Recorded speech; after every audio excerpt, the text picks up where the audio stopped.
دوستوں، آپ نے ڈاکٹرز کو، وکلاء کو، نرسوں کو، اساتذہ کو تنخواہیں نہ بڑھانے پر احتجاج کرتے ضرور سنا ہوگا۔ کہیں دھرنے، کہیں پریس کانفرنس، کہیں سڑکوں پر نعرے۔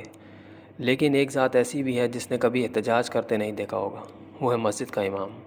نہ آپ نے کبھی سنا ہوگا کہ مسجد کا امام نے یہ کہہ دیا ہو کہ جب تک تنخواہ نہیں بڑھے گی میں نماز نہیں پڑھاؤں گا، جب تک اجرت میں اضافہ نہیں ہوگا میں اذان نہیں دوں گا۔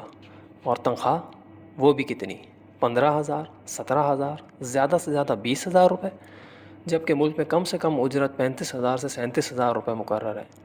مگر مسجد کا امام، ہم اس کو یہی سمجھتے ہیں کہ اس کو ہم تنخواہ دے تو رہے ہیں۔ کبھی سوچا؟ تیز بارش ہو، آندھی ہو، طوفان ہو، سب اپنے گھروں میں دبک کر بیٹھے ہوتے ہیں، تب بھی فجر کی اذان اپنے وقت پر سنائی دیتی ہے۔ گرمیوں کی جھلسا دینے والی دوپہر ہو، ہم اپنے گھر میں اے سی میں بیٹھے ہوتے ہیں، تب بھی مسجد سے اذان کی صدا گونجتی ہے۔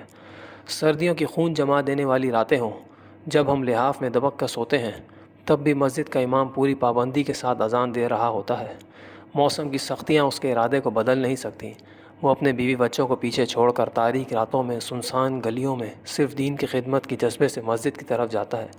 نہ تنخواہ کی پرواہ، نہ سہولتوں کی تمنا، بس ایک ہی مقصد، دین کی اشاعت، نمازیوں کی رہنمائی اور اللہ کے گھر کی خدمت۔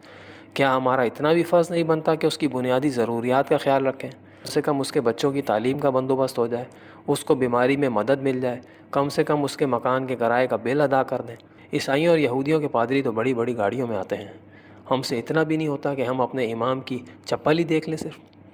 ذرا سوچئے، کیا ہم واقعی اس عزت کے حقدار بن چکے ہیں جو ایک امام کو ملنی چاہیے؟ اگر ہم کچھ نہیں کر سکتے تو کم از کم اس کی عزت تو کر لیں۔ اس کے بعد کچھ باقی رہتا نہیں ہے سوائے افسوس کے۔